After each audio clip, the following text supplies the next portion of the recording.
देख रहे हैं RBN न्यूज, जो पहुंचाए आप तक सच्ची खबरें। नमस्कार, आप देख रहे हैं RBN न्यूज़ 24/7। तो देश के अंदर जो UCC बिल है यानी कि यूनिफॉर्म सिविल कोड, अभी ये लागू भी नहीं हुआ और अभी पूरी तरह से आया भी नहीं है, लेकिन इसको लेके जो है खलबली पूरे देश के अंदर मच गई है और यहाँ तक कि बहुत सारी राजनीतिक दलों की जो है जड़ें इस बिल ने हिला दी हैं। तो आज हमारे साथ भारतीय जनता पार्टी के पूर्व मंडल अध्यक्ष रणवीर सिंह राठौर जी मौजूद हैं। बदरपुर विधानसभा के अंदर हम लोग बैठे हैं और इनसे बातचीत करने का प्रयास करते हैं। एक बिल केंद्र सरकार लेकर आ गई और जिसको लेके पूरे देश के अंदर घमासान का माहौल है। इनका क्या मानना है इस बिल को लेकर? सर, ये जो UCC वाला जो बिल है पूरे देश के अंदर जो है इसको लेके विवाद उत्पन्न हो गया है, इसको लेकर आपका क्या मानना है? RBN न्यूज़ 24/7 का स्वागत और धन्यवाद है। UCC का जो मामला है जी, वो एक जाति विशेष मुस्लिम समुदाय को परेशानी है। इस देश में 3 धर्म और हैं, हिंदू, मुस्लिम, सिख, ईसाई। तो मुसलमान को ही परेशानी क्यों, बाकी को परेशानी क्यों नहीं?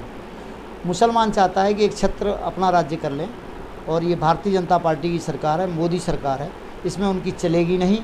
और जो UCC बिल है 100% लागू होगा, आज हो या कल हो, इस बात का आप इंतज़ार करें। सर, जब भारत देश के अंदर सभी को समानता का अधिकार दिया गया है, सभी को अपने धर्म के अनुसार अपने पूजा पाठ करने का या अपने रीति रिवाज के हिसाब से चलने का अधिकार दिया हुआ है, फिर ये बिल कहीं ना कहीं नहीं लगता कि इसको प्रभावित करेगा? बिल में ऐसी कोई बात ही नहीं है कि जो कहीं की प्रभावित करेगा। क्या मुसलमानों नमाज नहीं पढ़ते? क्या सरदार गुरुद्वारे नहीं जाते हैं? क्या हिंदू मंदिर नहीं जाते हैं? या क्रिश्चियन जो भाई हैं हमारे, ईसाई के चर्च में नहीं जाते हैं? किसी पे कोई प्रतिबंध नहीं। कहीं प्रतिबंध है तो आप बताएं। तो इस बिल को लेकर फिर मुस्लिम समुदाय के लोग ही सड़कों पर क्यों नज़र आ रहे हैं? और यहाँ तक कि देखा गया फतवा भी जारी हो गया कि ये बिल अगर शरीयत के खिलाफ हुआ तो हम इस बिल को नहीं मानेंगे। ये संविधान में जो चीज़ें हैं वो चाहे हिंदू हो या मुसलमान हो, सबको माननी पड़ेंगी। और जो संविधान में है उसको लागू होना चाहिए और लागू होगा तो उन्हें मानना पड़ेगा।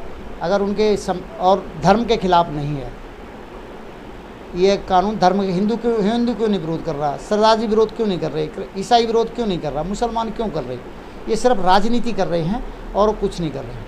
अच्छा सर, अगर बात करी जाए लव जिहाद के मामले की, तो जब से प्रधानमंत्री नरेंद्र मोदी जी की सरकार आई है तब से बहुत सारे लव जिहाद के मामले ऐसे सामने आ रहे हैं। इसको लेकर आपका क्या मानना है?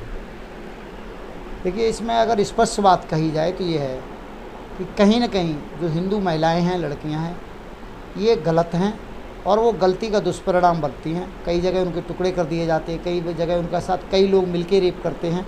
तो जो हिंदू समाज है इस बात पर सतर्क रहे कि हमारी कोई भी बहन बेटी मुस्लिम समुदाय से किसी भी तरह का रिश्ता नहीं रखेगी, और रिश्ता रखना बंद कर दे तो ये समस्या ख़त्म हो जाएगी। सर, 2024 के चुनाव नज़दीक आते जा रहे हैं। तकरीबन 1 साल का समय तकरीबन रह चुका है चुनाव को लेके, और जिस तरह से माहौल देश के अंदर हिंदू मुस्लिम वाला बना हुआ है, नहीं लगता ऐसे में कहीं ना कहीं भारतीय जनता पार्टी हिंदू वोटों को लुभाने के लिए इस तरह का माहौल क्रिएट कर रही है? ऐसा आरोप आप लोगों के ऊपर लगाए जा रहे हैं। जो भारतीय जनता पार्टी का कार्यकर्ता होता है, जब वो BJP की सदस्यता ग्रहण करता है और आजीवन BJP का होता है, चाहे जो 2024 का चुनाव हो या 2025 का हो, वो कभी चुनाव के लिए काम नहीं करता है, समाज के लिए काम करता है। इसलिए जो सामाजिक लोग हैं, धर्म के लोग हैं, मुसलमान भी हमें वोट करेंगे और हिंदू भी वोट करेगा।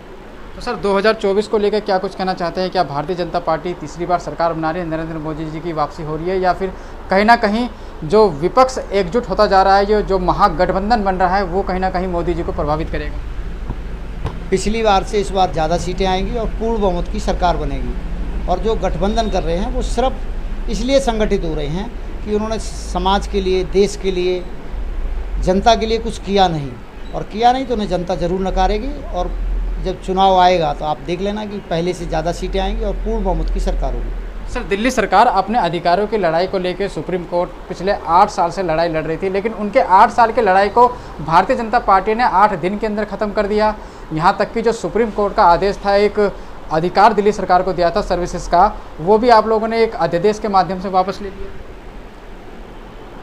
जब शीला दीक्षित की सरकार थी तब भी केंद्र में BJP की सरकार अटल बिहारी जी की रही, कभी ऐसा नहीं हुआ। उससे पहले भी जो सरकारें रहीं, कभी जो अधिकार थे पहले से, जो अधिकार हैं वो आज भी अधिकार केजरीवाल जी को मिले हैं। केजरीवाल जी ने घर बनाया तो किसने रोका? बना लिया ना जी। सर विरोध तो आप लोगों ने किया। अरे रोक नहीं पाए ना हम। डीटीसी में जो महिलाएं फ्री दे दी, हम रोक नहीं पाए ना जी, नहीं रोक पाए ना जी। तो जब हम रोक नहीं पा रहे हैं तो इसका मतलब केजरीवाल के पास पूरे अधिकार हैं। अब केजरीवाल चाहते हैं कि सारे अधिकार मिल जाएं, ये केंद्र शासित राज्य है, तो वो अधिकार संभव नहीं है। और सुप्रीम कोर्ट में जो जज बैठे हैं वो हम आपसे ज़्यादा कई गुना बुद्धि रखते हैं, और उन्होंने जो निर्णय लिया होगा वो ठीक निर्णय होगा, इसलिए वो जो उनका नियम था वो पलट गया। अच्छा सर, चलते चलते आपसे आखिरी सवाल। बदरपुर विधानसभा के अंदर हम लोग बैठे हैं और पिछले 2 दिन से जो बारिश हो रही है उसने बदरपुर में सफाई व्यवस्था, यहाँ तक कि नालों और सीवर की सफाई की पूरी पोल खोल कर रख दी है। और भारतीय जनता पार्टी के विधायक हैं, MP हैं आप लोगों के, फिर भी जलभराव की समस्या से बदरपुर की जनता को कब आप लोग निजात दिलाएंगे? जब बारिश होती है तो ये ऊपर वाले की देन है, प्रभु की देन है। और जब बारिश होती है तो किसी का घर छोड़ के बारिश नहीं होती है। पर्टिकुलर बदरपुर विधानसभा में बारिश नहीं हुई, पूरी दिल्ली बारिश हुई और पूरी दिल्ली में बारिश का जाम है। और बदरपुर विधानसभा में आप जहाँ बैठे हो, यहाँ बारिश होने के बाद 20 मिनट के बाद पानी नहीं होता, ज़्यादा से ज़्यादा कहीं आधा घंटे में पानी नहीं होता। और जब यहाँ की नालियाँ और सड़कें बनी तब इतनी जनता नहीं थी। जब जनता नहीं थी तो उस हिसाब से नाली और सड़क बनी। आज जनता बढ़ गई, नाली सड़क चौड़ी नहीं कर सकते। हमने भी अपना आशियाना खरीदा, घर ज़मीन खरीदी। हमने ये नहीं देखा कि यहाँ पार्क है या नहीं है, यहाँ सामुदायिक केंद्र है या नहीं है, बारात घर है या नहीं है, स्कूल है या नहीं है।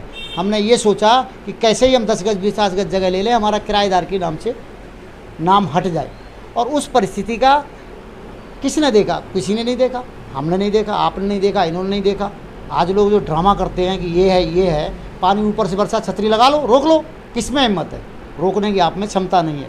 आप यहाँ छोड़ दो, हिमाचल में बारिश हो रही, वहाँ पहाड़ टूट रहे, वहाँ तो विधायक रामवीर नहीं है, तो वहाँ पहाड़ कौन रोक लेता है? सड़कें बह गई, लोगों कार ट्रैक्टर बह गए, नदी नाले में बह गए, पशु बह गए, आदमी बह गए।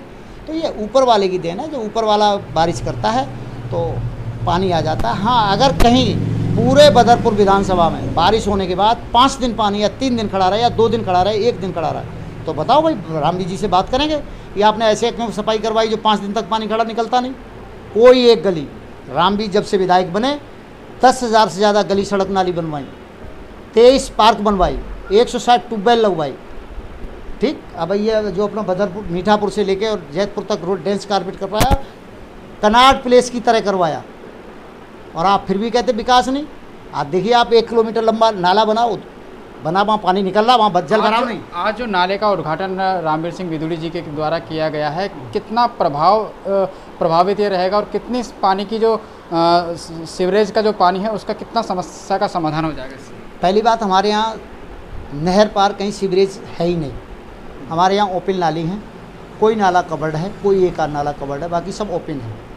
और इस नाले से आने वाले 10 साल तक वहाँ पर जल भराव की समस्या नहीं होगी। कौन कौन से इलाके को इससे राहत मिलने वाली है? इससे मीठापुर से लेके एकता विहार और जैतपुर पार्टी स्टेशन को राहत मिलेगी।